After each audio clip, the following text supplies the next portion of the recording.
ವೀಕ್ಷಕರೇ ನಮಸ್ಕಾರ. ಸಂಸದ ಪ್ರಜ್ವಲ್ ರೇವಣ್ಣ ಅವರ ಸೆಕ್ಸ್ ಸ್ಕ್ಯಾಂಡಲ್ ಈಗ ರಾಜ್ಯ ರಾಜಕಾರಣದಲ್ಲಿ ಭಾರೀ ಸಂಚಲನ ಮೂಡಿಸಿದೆ. ಜೊತೆಗೆ ಮಹಿಳೆ ಮೇಲಿನ ದೌರ್ಜನ್ಯ ಹಿನ್ನೆಲೆಯಲ್ಲಿ ಹೊಳೆನರಸೀಪುರ ಶಾಸಕ ಹಾಗೂ ಪ್ರಜ್ವಲ್ ರೇವಣ್ಣ ಅವರ ತಂದೆ ಎಚ್ ಡಿ ರೇವಣ್ಣ ಅವರನ್ನು ವಶಕ್ಕೆ ಪಡೆಯಲಾಗಿದೆ.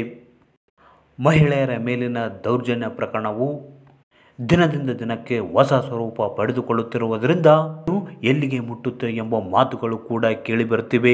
ಇದರ ನಡುವೆ ಜೆಡಿಎಸ್ನ 12 ಶಾಸಕರು ಪಕ್ಷ ತೊರೆಯುವುದಕ್ಕೆ ಮುಂದಾಗಿದ್ದಾರೆ ಎನ್ನಲಾಗ್ತಿದೆ.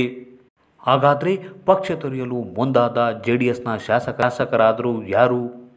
ಕಾಂಗ್ರೆಸ್ ನಾಯಕರು ಜೆಡಿಎಸ್ ಶಾಸಕರಿಗೆ ಬಿಗ್ ಆಫರ್ ಕೊಟ್ರ? ಈ ಕುರಿತು ಮತ್ತಷ್ಟು ಮಾಹಿತಿ ನೀಡ್ತೀನಿ. ಅದಕ್ಕೂ ಮುನ್ನ ನಮ್ಮ ಚಾನಲ್ ಸಬ್ಸ್ಕ್ರೈಬ್ ಮಾಡಿ, ವಿಡಿಯೋ ಶೇರ್ ಮಾಡಿ, ಲೈಕ್ ಮಾಡಿ, ಕಮೆಂಟ್ ಮಾಡಿ. ಹಾಸನ ಸಂಸದ ಪ್ರಜ್ವಲ್ ರೇವಣ್ಣ ಅವರ ಸೆಕ್ಸ್ ಸ್ಕ್ಯಾಂಡಲ್ ಈಗ ರಾಜ್ಯದಲ್ಲಿ ದೊಡ್ಡ ಮಟ್ಟದಲ್ಲಿ ಸದ್ದು ಮಾಡುತ್ತಿದೆ. ದಿನದಿಂದ ದಿನಕ್ಕೆ ಈ ಪ್ರಕರಣ ಹೊಸ ಸ್ವರೂಪ ಪಡೆದುಕೊಳ್ಳುತ್ತಿದೆ. ಅಷ್ಟೇ ಅಲ್ಲ, ಮಹಿಳಾ ಮೇಲಿನ ದೌರ್ಜನ್ಯ ಹಿನ್ನೆಲೆಯಲ್ಲಿ ಮಾಜಿ ಸಚಿವ ಎಚ್ ಡಿ ರೇವಣ್ಣ ಅವರನ್ನು ಪೊಲೀಸರು ವಶಕ್ಕೆ ತೆಗೆದುಕೊಂಡು ವಿಚಾರಣೆಗೆ ಒಳಪಡಿಸಿದ್ದಾರೆ.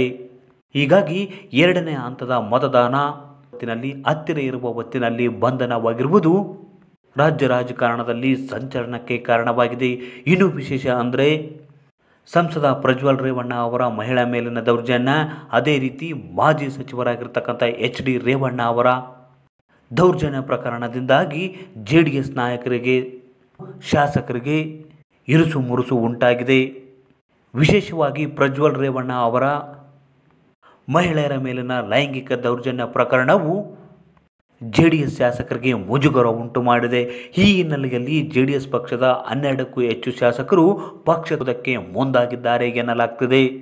ಈ ಪ್ರಕರಣದಿಂದ ತಮ್ಮ ರಾಜಕೀಯ ಭವಿಷ್ಯ ಮಂಕಾಗಲಿದ್ದು, ಅದೇ ರೀತಿ ಸಾರ್ವಜನಿಕವಾಗಿ ಕಾಣಿಸಿಕೊಳ್ಳಲು ಕೂಡ ಆಗಲಿದೆ. ಹೀಗಾಗಿ ಮುಂದಿನ ಭವಿಷ್ಯ ಹಿನ್ನೆಲೆಯಲ್ಲಿ ಕಾಂಗ್ರೆಸ್ ಪಕ್ಷ ಸೇರುವುದಕ್ಕೆ ಹಾಸನ, ಕೋಲಾರ, ಮಂಡ್ಯ ಹಾಗೂ ಉತ್ತರ ಕರ್ನಾಟಕದ ಕೆಲ ಜೆಡಿಎಸ್ ಶಾಸಕರು ಕಾಂಗ್ರೆಸ್ ಸೇರುವುದಕ್ಕೆ ಮುಂದಾಗಿದ್ದಾರೆ ಎನ್ನಲಾಗ್ತಿದೆ. ಅಷ್ಟೇ ಅಲ್ಲ, ಕಾಂಗ್ರೆಸ್ ನಾಯಕರು ಕೂಡ ಜೆಡಿಎಸ್ ಶಾಸಕರಿಗೆ ಬಿಗ್ ಆಫರ್ ಕೊಟ್ಟಿದ್ದಾರೆ ಎಂಬ ಮಾತುಗಳು ಕೂಡ ಕೇಳಿಬರುತ್ತಿವೆ. ಇನ್ನೂ ವಿಶೇಷ ಅಂದರೆ ರೇವಣ್ಣ ಅವರ ಪ್ರಕರಣ ಹೊರಬೀಳುತ್ತಿದ್ದಂತೆ ಜೆಡಿಎಸ್ ಮತ್ತು ಬಿಜೆಪಿ ಮೈತ್ರಿಗೂ ಕೂಡ ಹೊಸ ತಲೆನೋವು ಶುರುವಾಗಿದೆ. ಅಷ್ಟೇ ಅಲ್ಲ, ಕೇಂದ್ರ ಸಚಿವ ಅಮಿತ್ ಶಾ ಅವರು ಈ ವಿಷಯದಲ್ಲಿ ತಪ್ಪಿತಸ್ಥರಿಗೆ ಶಿಕ್ಷೆ ಆಗಲೇಬೇಕು ಅಂತ ಆಗ್ರಹಿಸಿರುವುದು ಮೈತ್ರಿಗೆ ಭಂಗ ತರುವ ಮುನ್ಸೂಚನೆಯಾಗಿ ಕಾಣತೊಡಗಿದೆ.